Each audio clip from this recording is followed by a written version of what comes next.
우리는 가끔씩 사회적으로 물의를 일으킨 사람들이 이른바 대국민 사과를 하는 모습을 보게 됩니다. 그런데 어떤 분의 사과는 듣는 사람들의 마음을 울립니다. 그렇지만 또 어떤 사과는 오히려 화를 돋웁니다. 연신 머리를 숙이고 잘못했다고 말은 하는데, 여러분 도대체 이 둘의 차이가 뭘까요? 진정성입니다. 진정성. 화려한 미사, 여구, 또 연신 고개 숙임이 있지만 진심이 느껴지지 않거든요. 그럴 때 이해를 하는 게 아니라 오히려 분노를 하게 됩니다. 그런 사과는 요식행위니까요. 요엘 선지자 시대에도 그랬습니다. 당시 이스라엘의 상황은 대단히 참혹했습니다. 메뚜기 재앙, 또 거기다가 가뭄까지 겹쳐서 정말 전대미문의 위기를 맞이했습니다. 학자들의 견해를 보면 메뚜기 때 하면 우리는 별것 아닌 줄 아는데 한번 지나가면 1년간 한 농사 전부를 다 삼켜버립니다. 경제는 파탄났고 사람들의 마음은 무너지고, 무엇보다 이런 자연재해가 단순한 자연재해가 아니었습니다. 하나님의 경고였거든요. 여호와의 날이 임박했고 너희들의 그 가짜 모습 난 오래 볼 수 없다. 넌 하나님의 심판이 임박했다는 신호탄이었습니다. 그렇지만 이스라엘의 반응은 시큰둥합니다. 회개하는 것처럼 보였지만 형식에 그쳤습니다. 옷을 찢고 그런 외형은 그럴듯한 요건을 갖춘 것처럼 보였지만 진정한 애통함이 없었습니다. 이 절체절명의 심판의 위기 앞에 선지자는 살 길을 제시합니다. 도망치는 것도 변명하는 것도 아닙니다. 여호와께로 돌아가자. 우리가 진짜 회개하자는 겁니다. 진심 어린 회개, 진정성 있는 회개를 하자는 겁니다. 12월 벌써 두 번째 주잖아요. 이때쯤 되면 우리는 늘 돌아봅니다. 성취감에 뿌듯하기도 하지만 아쉬움, 한숨이 더 많습니다. 기독인에게 이 연말은, 이 시간은 단순히 달력을 넘기는 시간이 아닙니다. 적어도 이 정도쯤에는 한번 내 신앙의 현주소를 확인하고 나와 나의 신앙을 향한 하나님의 반응은 어떨까? 나를 좀 돌아보며 정리하는, 또 마음을 재정비하는 거룩한 결산의 시간이 될 수 있기를 축복합니다. 여러분, 오늘 우리가 뭘 깨닫고 고치고 바꾸려면 또 회개해야 되는데, 이런 진정한 회개에는 사실 형식이 아니라 전심이 필요합니다. 관계는 언제나 그래요. 진심을 다하지 못하는 관계, 여러분 우리가 알아요, 몰라요? 다 알죠. 하나님이 그걸 알까요, 모르실까요? 당연히 아시죠. 오늘 12절, 13절 우리 함께 읽습니다. 여호와의 말씀에 너희는 이제라도 금식하고 울며 애통하고 마음을 다하여 내게로 돌아오라 하셨나니 너희는 옷을 찢지 말고 마음을 찢어라. 너희가 이제라도 늦지 않으니까 진짜 금식하고 애통하고 마음을 다해서 내게로 돌아와라. 옷을 찢지 말고 마음을 찢어라.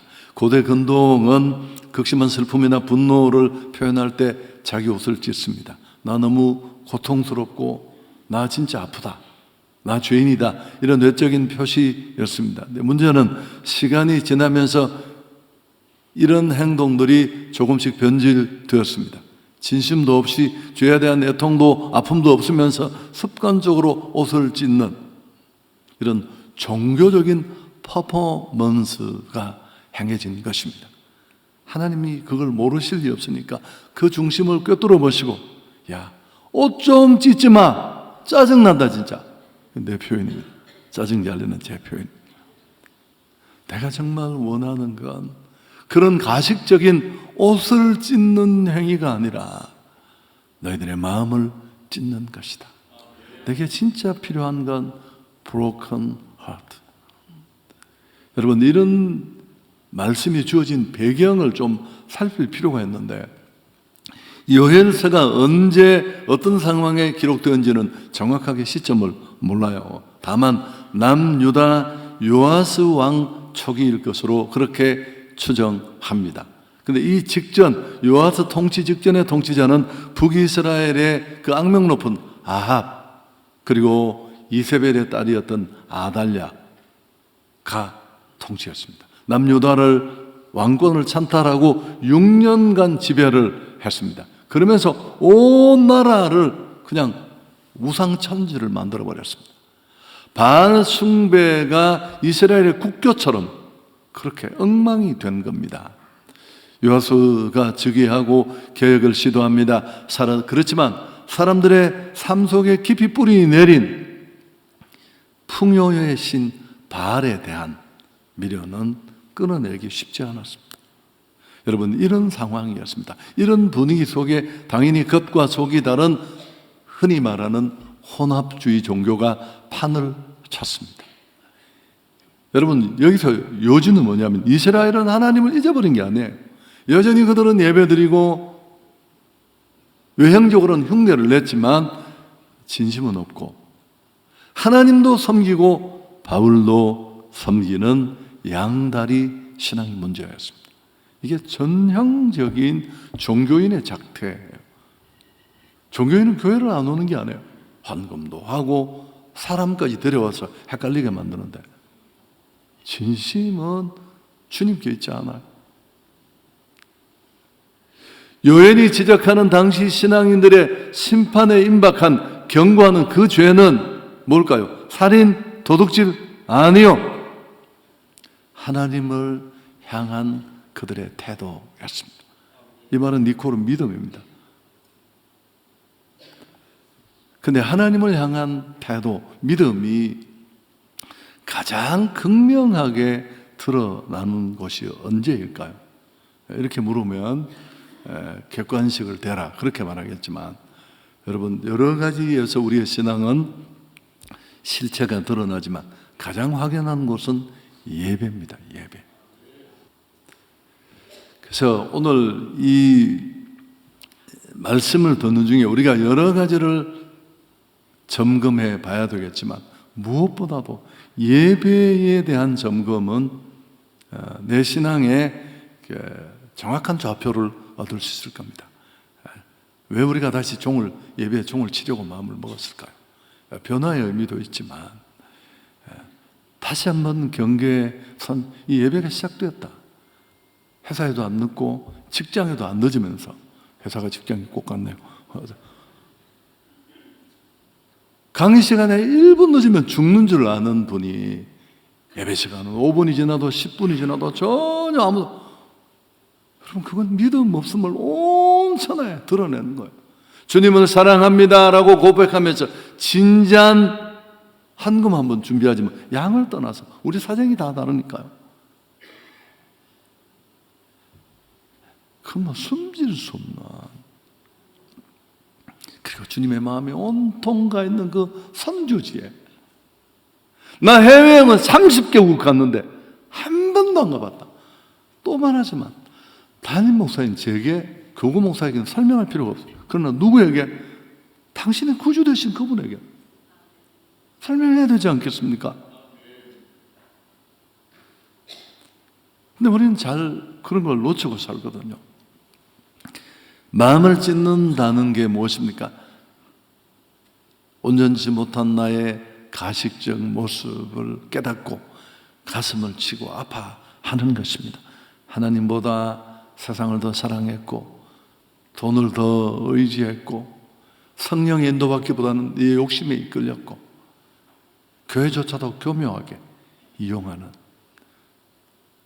그 심령 그대로 내어놓는 겁니다. 좀 더 직접적인 표현을 쓰면 하나님, 나 진짜 나쁜 놈입니다. 나 진짜 가짜입니다. 다 지금까지 쇼했고. 제가 이제도 우리 직원들과 회의를 하면서 그렇습니다.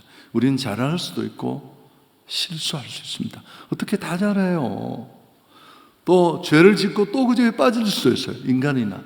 그러나 진심은 있어야 돼요. 해결을 하든 삶을 살든 뭘 하든 인간관계를 하든. 이제라도 라고 말씀합니다. 아직 늦지 않았습니다. 2025년 보내기 전 우리가 먼저 해야 할 일은 송년 파티가 아닙니다. 하나님 앞에 홀로 서서 나의 굳어진 마음을 기경하는 일입니다. 상하고 통해하는 심령으로. 근데 참 이 본문 오늘 우리가 단락을 다 읽지는 않았는데요. 사실은 17절까지 쭉 끊어서 봐야 되는데 요엘서 2장의 끝까지 이 회개는 개인을 넘어서 공동체로 이어집니다. 15절 17절 우리 같이 한번 읽습니다. 너희는 시온에서 나팔을 불어 거룩한 금식일을 정하고 성회를 소집하라. 백성을 모아 그 모임을 거룩하게 하고 장로들을 모으며 어린이와 젖 먹는 자를 모으며 신랑을 그 방에서 나오게 하며 신부도 그 방에서 나오게 하고. 다 불러 모으는데 장로 지도자들만이 아닙니다. 어린이, 젖먹이, 심지어 결혼식을 막 치른 신랑 신부까지 신방에서 나오라고 합니다. 예외가 없어요. 이유가 뭘까요? 뭘 의미할까요? 위기 앞에 내 죄, 네 죄가 따로 없다는 겁니다. 교회의 어려움, 시대의 아픔, 우리 모두의 공동 책임입니다. 성경 전체를 흐르는 정신입니다. 느헤미야의 기도, 저는 참 좋아하는데요.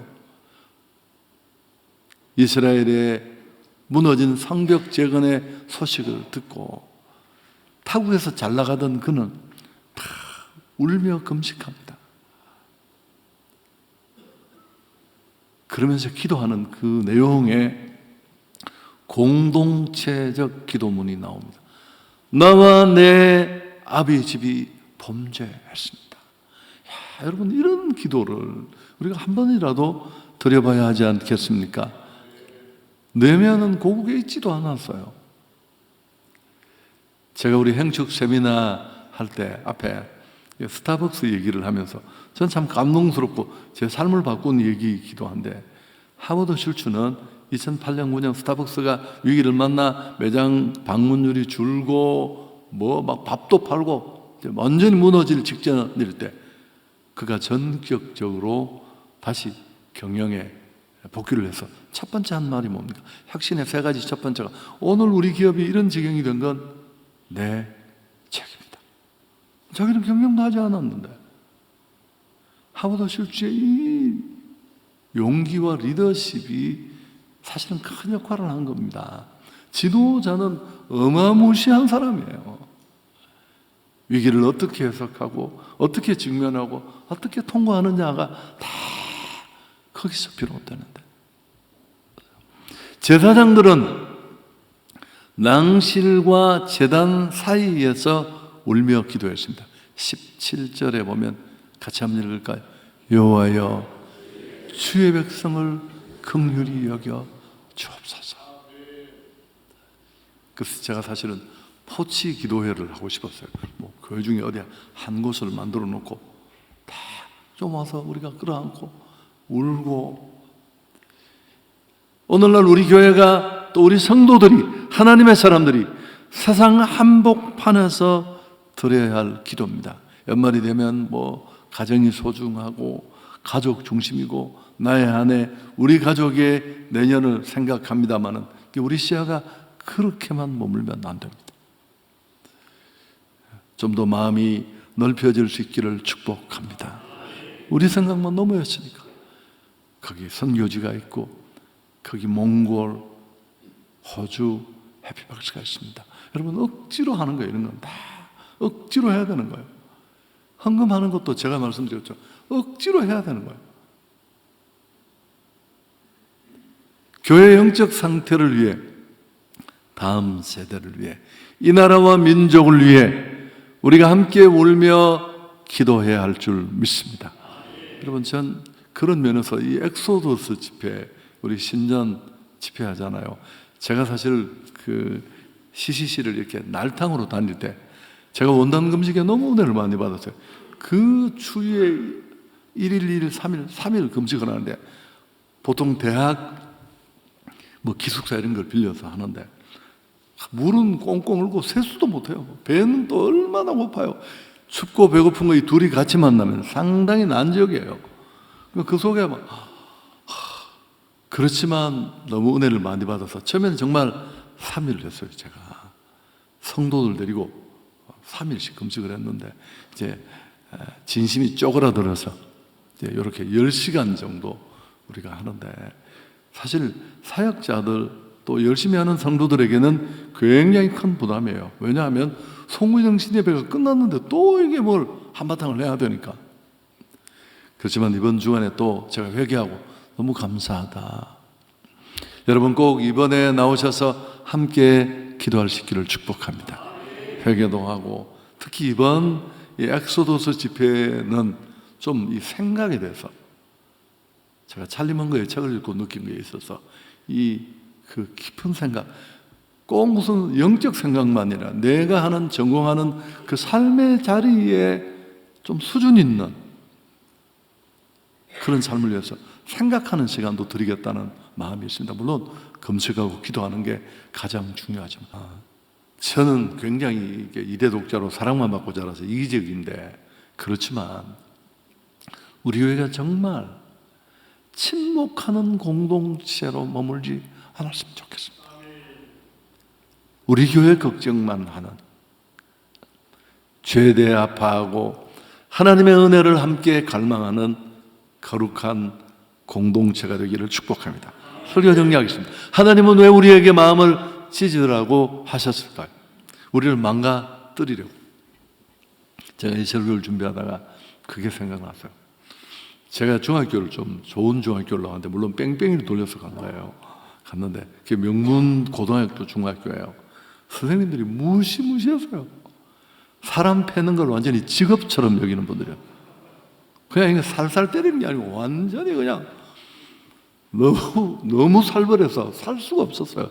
근데 그럴 때마다 내가 어떤 걸 느껴, 저분들이 진짜 우리를 사랑할까? 패는 걸 즐기시는 건 아닐까?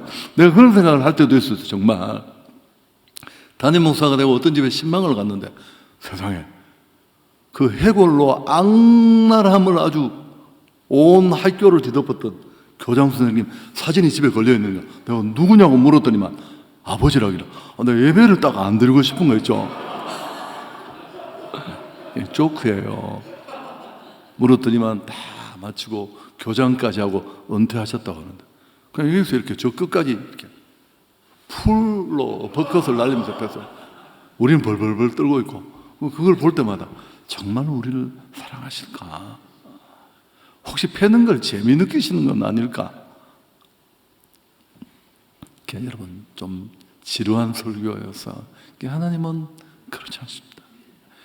회개, 선생님도 그렇지 않았습니다만 회개하라는 하나님의 음성은 자칫 들으면 우리를 짓밟는 비난의 음성처럼 들릴지 모르지만 사실은 초대입니다. 초대. 요엘서에 흐르는 패턴을 우리가 좀 알았으면 좋겠습니다. 위기가 찾아오면 형식적인 회개를 하고 심판받고, 이 사이클이 반복돼요. 여러분, 개인에게도 다르지 않습니다. 이 사이클을 끊는 방법은 하나입니다. 위기가 오면 나를 돌아보고 마음을 찢어야 할 줄 믿습니다. 진정성 있게, 하나님 나 진짜 나쁜 놈이고 나 엉터리 없고 고치겠습니다. 그러면 회복으로 나아가게 될 줄 믿습니다. 개인의 회개가, 그리고 공동체의 회개로 1907년 한국교회 부흥이 그렇게 진행이 되었다는 사실. 회개는 이렇게 보면 징벌이 아닙니다. 하나님의 초대입니다. 14절에도 주께서 혹시 마음과 뜻을 돌이키시고 그 뒤에 복을 내리사. 백성이 회개하고 돌아오면 하나님이 없는 게 뭐가 있어요? 하나님이 가지지 않은 게 뭐가 있어요? 육신의 아버지는 줄 수 없지만 상황이 어려워서 하나님은 용서하시고 회복하실 것을 약속하셨는데 두 가지입니다. 짧게 짚고 넘어가면 첫 번째, 물질적 축복입니다. 25절 함께 읽습니다. 곧 메뚜기와 너치와 황충과 파충이가 먹은 횟수대로 너희에게 갚아주겠다. 메뚜기가 다 먹어버린 횟수대로 내가 다시 갚아주겠다. 아멘. 그리고 영적 회복입니다.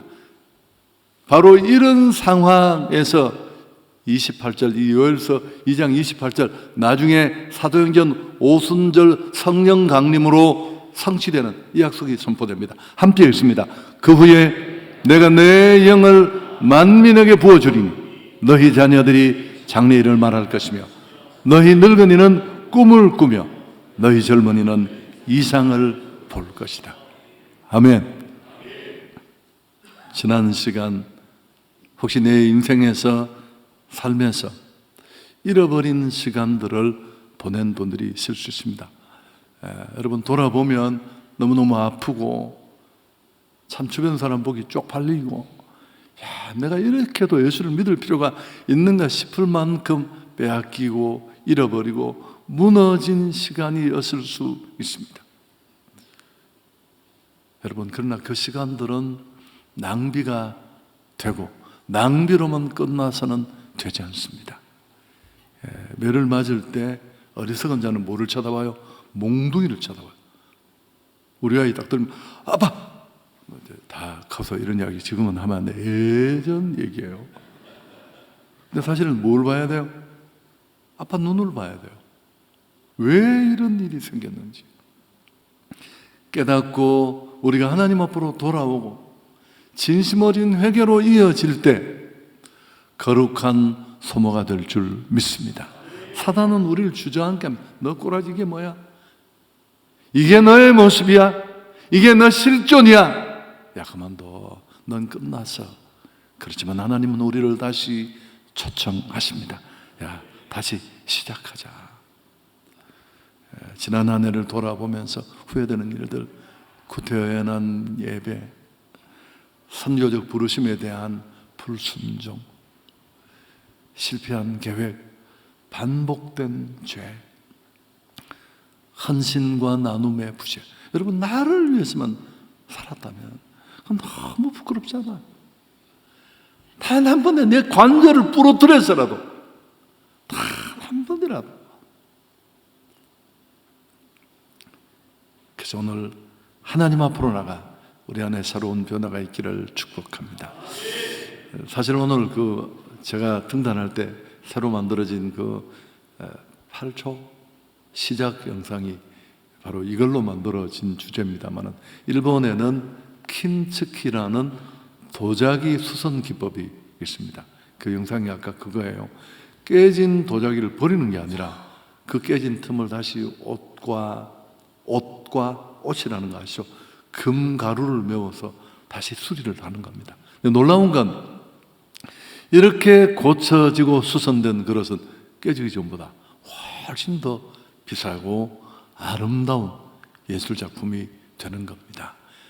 상처가 흉터가 라이센스가 되고 독창적인 문의가 되는 거죠.